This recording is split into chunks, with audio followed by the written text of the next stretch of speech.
में बड़ी सामर्थ्य है। राजीव कुमार जी, राधे राधे महाराज जी। महाराज जी, सबसे बड़ा ज्ञान क्या है और सबसे बड़ी माया क्या है? सबसे बड़ा ज्ञान है अपने स्वरूप का बोध हो जाना, और सबसे बड़ी माया है भगवान का विस्मरण हो जाना। भगवान को भूल जाना सबसे बड़ी माया है। माया का सबसे बड़ा प्रभाव है कि सत्य भगवान को छुपा दिया।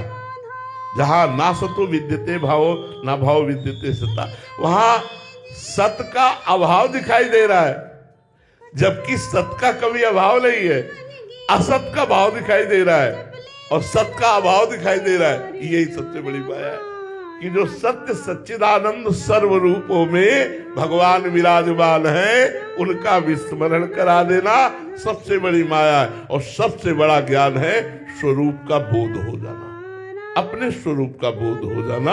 इस सबसे बड़ा ज्ञान है, इससे बड़ा कोई ज्ञान नहीं है। आत्मस्वरूप का बोध हो गया, वो परम ज्ञानी है, वही परम शांति को प्राप्त होता है। श्रद्धावान लभते ज्ञानम तत्परा संहितेन्द्रिया ज्ञानम लब्ध्वा परम शांति मचिरेणादि गच्छति।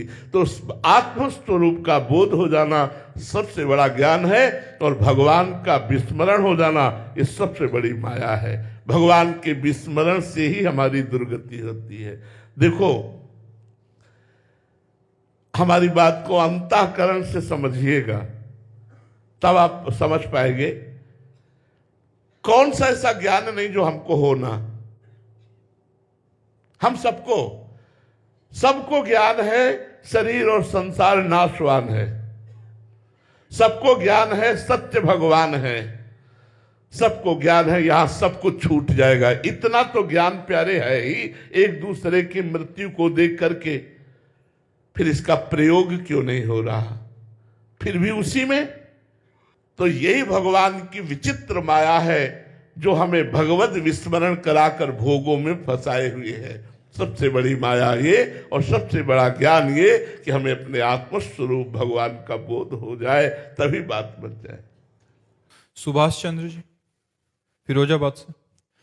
राधे राधे महाराज जी। महाराज जी, हरि गुरु में ऐसी आसक्ति कैसे हो कि उनके चिंतन में ही मन लगा रहे, कभी मन हटे ही ना?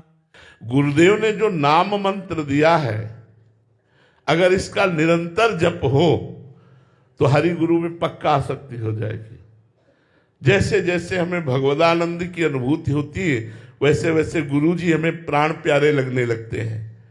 पहली बात तो सबसे कठिन कार्य है इस कलिकाल में गुरु को आत्मसमर्पण करना।